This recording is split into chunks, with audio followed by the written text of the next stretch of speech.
Hola, nos encontramos con el doctor Salvador García del Pech. Es oftalmólogo y codirector de la clínica Aiken en Valencia. Y le hemos invitado para hablar de sequedad ocular. Bienvenido, doctor. Muchísimas gracias por atendernos. Hola, buenas. Muchísimas gracias a vosotros por contar conmigo para esto. Bien, como primera cuestión, queríamos saber cómo valora la incidencia actual del ojo seco. Bueno, la verdad es que la incidencia del ojo seco ha ido aumentando poco a poco y yo la valoraría, si me haces buscar una palabra, es preocupante. Es preocupante porque ha aumentado a unos niveles altísimos. Prácticamente un 10% de la población tiene ojo seco, pero si nos fijamos más bien por rangos de edad, fijaos que hasta el 40% de los pacientes mayores de 65 años, de los pacientes no, de la gente mayor de 65 años va a tener ojo seco. Y el ojo seco ha dejado de ser una característica para pasar a ser una enfermedad. Y entonces la enfermedad de ojo seco empieza a ser un poco alarmante porque la incidencia es altísima. ¿Y qué factores relacionados con el estilo de vida influyen en la aparición de esta enfermedad, del ojo seco? Muchísimos. Hay algunos que son como lógicos, ¿no? Por ejemplo, podemos pensar que el aire acondicionado pues puede influir porque se cae el ojo seco, las toberas de los coches, conforme te lo enfocas, si ya tienes un poco de ojo seco te lo pueden empeorar. Pero no solo es el aire acondicionado, son las pantallas de ordenador, las pantallas de móviles. Es el hecho de que estemos todo el día fijando la vista sin apenas parpadear, sin apenas hacer, no sé, descansos de lejos cerca. Pero hay características como, por ejemplo, las cremas que nos utilizamos pues para la cara, que cada vez hay más gente que utiliza cremas y que está muy bien utilizar cosméticos, pero hay que saber qué tienen los cosméticos. Todo producto que utilicemos acaba evaporándose y puede afectar a la superficie ocular. Realmente lo que tenemos, cuando hablamos de ojo seco, toda la estructura del ojo no funcionaría bien desde el punto de vista de transmisión de la luz si no tuviéramos una capita aquí delante, que es una película lagrimal que ha de mantenerse continuamente. Esa película lagrimal, para poder mantenerse, tiene varias capas y todos sabemos que tiene pues, una capa lipídica de grasa que hace que no se evapore, una capa acuosa muy importante que es la propia lágrima en sí y una capa mucínica que es la que se adapta a la córnea para que no caiga, por así decirlo. ¿Qué pasa? Que cada una de estas capas tienen componentes distintos. A la capa más externa le puede afectar tanto el calor como el viento, como agresiones externas, como cremas, pero a la capa más interna le puede afectar, por ejemplo, la alimentación.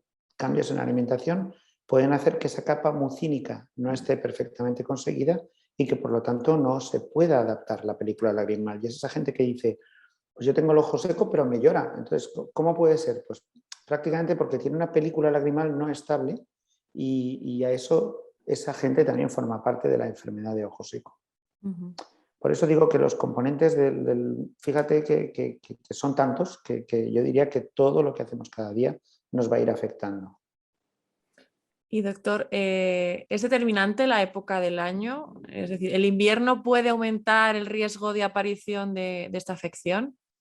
Sí, eso lo vemos en la clínica diaria. De octubre a febrero yo diría que es cuando más ojo seco hay. Hay Hay varios factores que hacen eso. Por una parte, el frío del invierno y el que uno al salir por la mañana y estar con... ese frío nos va a afectar a esa película lagrimal que he dicho antes. Pero por otra parte, también conectamos aires calientes para no tener tanto frío. Fíjate cómo hechos como el hecho de llevar una mascarilla nos afectan a la película lagrimal, puesto que envían aire caliente hacia arriba y además aire que viene de la boca y que tiene otra serie de implicaciones que tendríamos que tener en cuenta.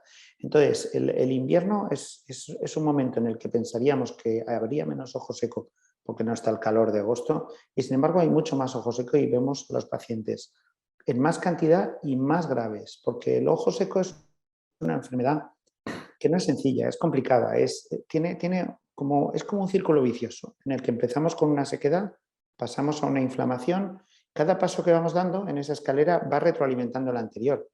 Y muchas veces un médico puede estar pensando, incluso un médico, ¿no? Puede estar pensando en un ojo seco como algo que se puede arreglar con unas lágrimas y ya está, pero puede llegar a ser mucho más complicado. Nosotros hemos llegado a tener que poner hasta bombas de perfusión, o sea, hemos tenido que implantar unas bombas de perfusión dentro del abdomen para a través de unos tubos que eso llegue subcutáneamente hasta el ojo y poder programar un goteo, como si fuera un riego por goteo de unas plantas, pero para que haya un goteo continuo en el ojo. Si nosotros perdemos esa película lagrimal, lo que puede llegar a pasar es que la córnea seque y perfore, o sea, que esta córnea se agujeree.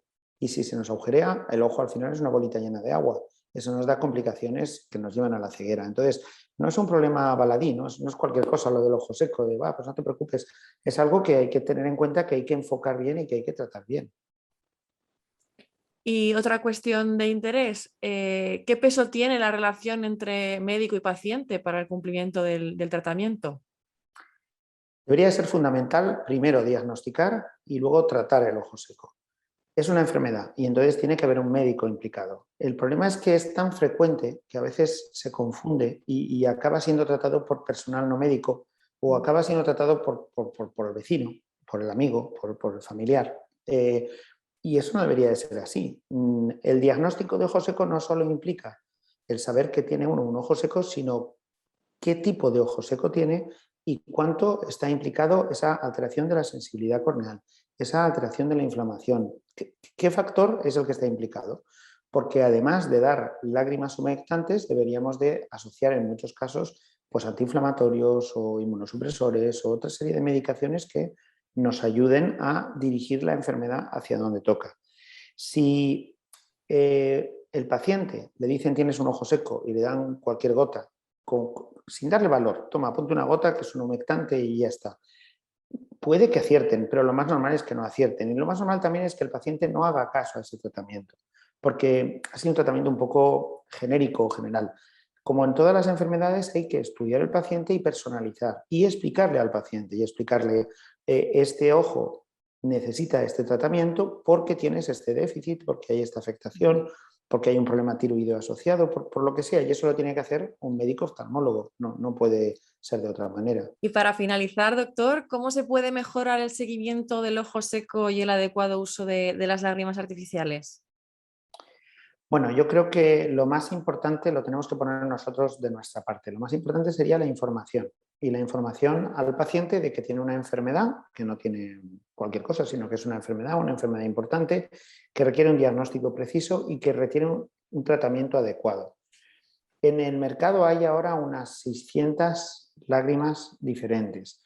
Claro, 600 lágrimas diferentes en sí no tiene mucho sentido, pero sí que tiene sentido si empezamos a analizar que son lágrimas que actúan sobre una distinta capa de la película lagrimal o que son lágrimas que van a ir asociadas o no asociadas a un factor importante del ojo. Por ejemplo, si nosotros oímos ácido hialurónico, muchas veces no está indicado en la lágrima qué peso molecular tiene el ácido hialurónico que estamos utilizando. Y ese peso molecular, si es un peso molecular alto, va a tener un factor antiinflamatorio también. Todos estos parámetros van a ser muy importantes. Estos parámetros los hemos de conocer nosotros y se lo hemos de trasladar al paciente. Entonces, con un buen diagnóstico, un buen tratamiento personalizado y una información del mismo, pienso que el cumplimiento está asegurado. Muy bien, doctor García del Pech, pues con esta última cuestión y con toda la información que nos has aportado, vamos a concluir la entrevista, por lo que te agradecemos muchísimo que hayas compartido tu tiempo y tus conocimientos en este espacio dedicado a la salud. Nada, muchas gracias a vosotros. Nada, lo que queráis, yo estoy encantado y si tenéis alguna otra pregunta más adelante, pues aquí estamos. Gracias.